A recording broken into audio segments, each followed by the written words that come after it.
popular these days. And, I myself have had some pretty nasty experiences with cleansing, and a lot of what's going on nowadays is really not safe, not healthy, especially, if you're doing any kind of intensive fasting or cleansing.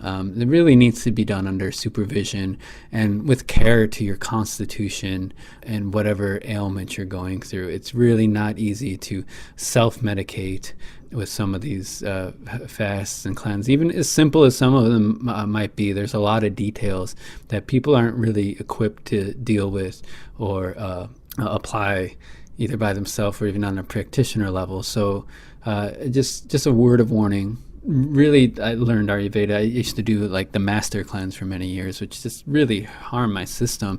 And it wasn't until I really learned Ayurveda that I really understood what I had done and how I had messed up my body, my digestive tract so much by what I thought was really a healthy and safe regime to do. And I just see the same thing that happened to me happening, throughout the internet now as this information keeps getting spread, and people just pick it up, and it sounds natural, sounds safe, so they do it, and yes, it can feel great, and it can give you more energy and feelings of euphoria for some time, but you really don't know what it's doing to your system unless you know what it's doing to your system, to put it simply. But and this even goes for a lot of these quote-unquote Ayurveda cleanses that are people are doing over the internet, and even some of the big names even doing these things have protocols that classically Ayurveda wouldn't do. Ayurveda has very detailed, very specific protocols for dealing with cleansing and getting out toxins or ama or the doshas, or however you want to look at it. There's a lot of details that need to be addressed before one undertakes such a regime. And really the primary action or actions in Ayurveda is what's called Panchakarma, and which means the 5 actions. And anything about Ayurveda, you'll see this all over the place nowadays. There's a lot of people in the West calling what they do Panchakarma, but it's really not Panchakarma properly. Real Panchakarma, it can take quite a while, at least 2 weeks to a month or more to administer Panchakarma properly.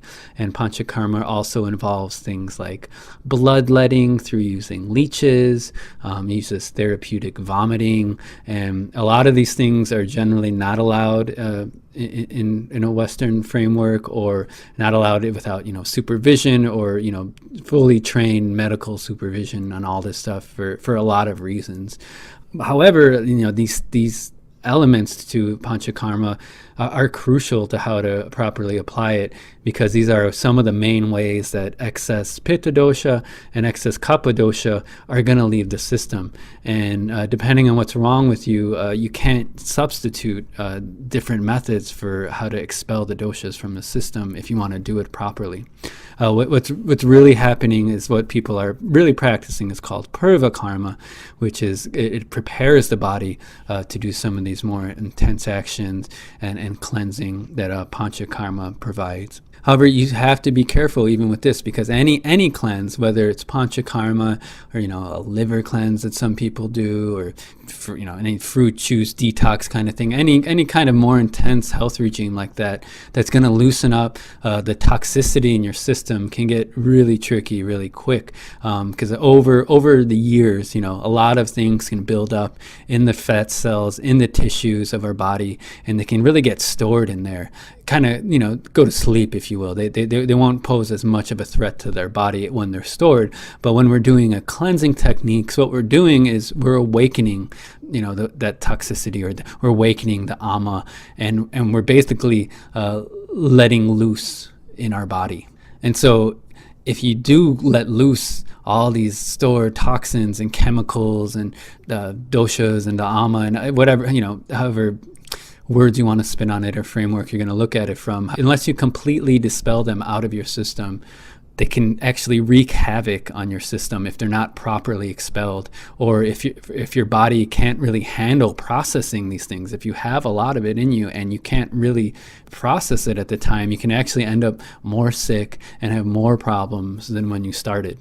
For a lot of us, this may not be the case. It may not come that far, but it does happen. And I've seen it happen to people, and it's starting to pop up on different internet forums. And I'm seeing people comment on adverse reactions they're having to some of these therapies and some of these cleansing. And a lot of people probably don't say it either. So a lot of people don't like to go public when they've just spent thousands and thousands of dollars, and they're sick now. However, as this knowledge spreads more and more, and without properly administering these therapies, there's a lot of risks involved. So just a word of caution before you do go into any of that. I'd make sure whoever, if you are going to do a more intense cleansing therapy, make sure, it's under the guise of authentic medical practitioners. Make sure they have a good track history. Some of these lighter methods like Panchakarma, they won't give you the deep release, the deep health promises that Ayurveda gives, so you could end up spending a lot of money, and yes, you might have a pleasant experience, and it might help, reset some digestive issues and stuff like that. But to get the full benefit of what Ayurveda is speaking about, it's not going to go there quite often. So you could end up just spending lots of money on things that you could take care of by just following simple daily regimes like we're talking about here, which can take you a much farther way than doing intense purification and then eating Cheetos again, for example. So there are some simple cleansing rituals that you can do to aid with everything else that we were talking about that aren't so intensive, and followed over time along with the daily seasonal regime are going to give you just as much benefit as almost anything that's out there nowadays, particularly within the Western world, where these therapies can't be administered in their classical forms. With that said, too, anytime you're going to be looking at doing some type of cleansing action, you definitely need to be careful. If you're already weak, if you're underweight, emaciated, old in age, you still need to take some caution with this. So if you're fairly healthy, it's okay to engage with some of this stuff that I'm going to talk about. But the first and most simple thing you can do, which is almost common sense, but which most of us don't follow, is to eat when you're hungry. Most of us, like to operate on autopilot and, think, okay, I need 3 meals a day with snacks, and we eat, when we think we should be eating. If we didn't, if we missed breakfast or lunch or dinner, it's like, oh, I missed lunch. I got to eat more now, and compensate, or, any number of things that our mind might do. And we also tend to eat the same proportions of food to what we think is, a balanced meal or a proper amount of food. Or we try to finish our food quite often. So a lot of things we do that doesn't really speak to listening to what is our body actually asking for right now.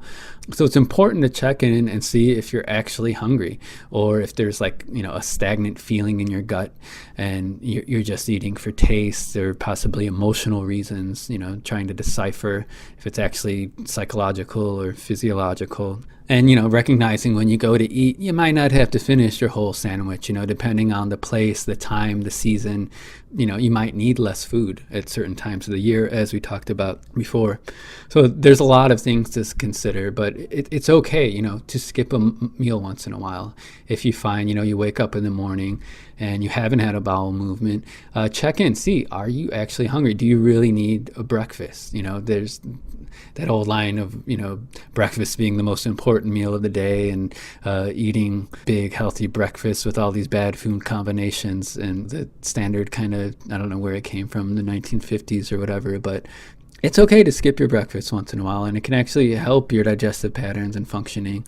Or, dinner late at night, if you're going to eat late, might as well not eat at all a lot of times. So it's particularly important, especially if you haven't gone to the bathroom for a day or more. So if you're not, if your stool's not moving, basically your food's not digesting, and eating more, you're just, just because you think you should be eating, is basically throwing more food onto this undigested pile, and it's creating a bigger and bigger mess. So use this advice judiciously, particularly if you already eat very little. And there's other factors too, where skipping a meal can have different reactions with different people. But on the whole, it's an okay practice to engage with from time to time if you find you need to. The second thing you can do is to some type of weekly fast. So instead of fasting for weeks, 10 days at a time like I used to do, you can just take one day of the week, and it can be a big variety. It doesn't have to be just eating no food at all. Even just possibly drinking some juice or fruit juices, eating lighter for a day, like just having fruits or a simply cooked vegetable or something. It can be a fast in itself from some of these crazy combinations, but basically just giving your digestion a rest. Or eating a mono diet, just eating khichdi or maybe some milk and nuts, so just something lighter throughout the day to give a rest. And also on this point, there are actually as well certain astrological configurations in which, depending on the person's birth chart, there's actually certain days that are more ideal for people to fast. So this is, another kind of conjunction between these sciences that's occurring. And, it's based on your personal birth chart. And so this can help you not only with your health, but it can also unfold and deconstruct some other kind of mental, emotional patterns that keep people stuck in a relationship. And so it can actually help unfold other things in your chart too. And I won't get into the details here, but if you are interested in things like that, our courses do get into that a bit. So just another aspect of these sciences to keep in mind. And there's actually bad days to fast as well for people. So depending on the chart, once again, fasting on certain days can actually harm the health quite significantly if done over a long period of time. So just another aspect to take into consideration. Along with this, one famous formula, if you know much about Ayurveda, is Triphala. And it's quite lauded in its effect. It's considered tridoshic. Taking a little bit each day, about a quarter teaspoon or so to start with, can help regulate the digestive functioning. It scrapes away residue in the GI tract, and there's just lots of detailed benefits to it as a relatively safe herb to take on a prolonged basis. But if you haven't taken it before, then I might suggest experimenting with it. So maybe take it for a few months, and then take it easy for a week or two and see how the system adjusts to it. See what kind of effect it might be having. But it's one of the safer, more mildly cleansing actions you can do, as long as you don't abuse it. Anything can be abused, so any of these techniques can be abused, but do it with enough caution and sanity, and definitely research, read up on it, understand what it does, understand the basics of it. And it's really important for you to do your homework on this or any other herb you might be ingesting, no matter how safe or benign it seems. And usually Ayurvedic herbs are done in formulas. Generally, you're not going to take a single herb over time. They generally use herbs in specific ways to kind of counteract different balances and counter imbalances in the system, in the season, and the time. So usually Ayurvedic formulas are very geared, very specific to an individual, and it's very different from Western herbology that will take one herb and say, oh, this herb is good for this and this and this and this and this, and you take it and it may or may not doing something to you because that action, that direction isn't really given. So Ayurvedic herbology it has a lot of depth and complexity to it. But once again, if you're not doing some of these other routines, it doesn't matter what herb you pick up. If you're not digesting it, it's not getting into your system. It's not going to do you much good. And the last thing a person can do that's a generally safe cleansing routine is eating a mono diet, such as the infamous khichdi of Ayurveda, for a week or two. Ideally, this is often done at the junction of seasons. So from spring to summer, and then fall into winter time is popular times to do something like this.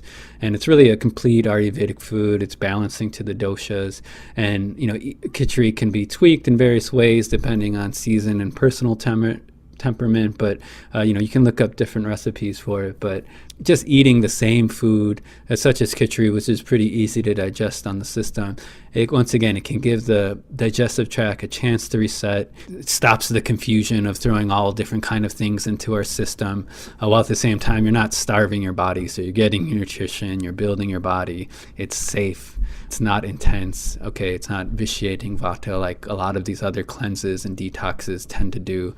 You ease into it. There's certain protocols even to follow on this where you do want to ease into it as well. You don't want to just jump into it, but especially depending. So this one you may want a little more knowledge and background even with this to work on, ideally. But in general, it's a fairly safe practice if you feel you need a deeper cleanse for whatever reason. Past the above, there's very little I'd recommend across the board for all people at all times. And this even goes for something as seemingly simple as drinking lemon water, which is you'll often see this one thrown out on a lot of Ayurvedic blogs and to-do lists. And for lemon water in general would be recommended for springtime, and only then. It's not ideal for every single person. And to give this as a general practice, even if it's seemingly simple and you can feel its effects probably, but if it's not proper for you and if you're doing it all throughout the year, it can actually create issues over the long haul if it's not an appropriate practice. So keep it basic and get some knowledge if you do want to take more specific protocols. And lastly, I just want to close out with talking about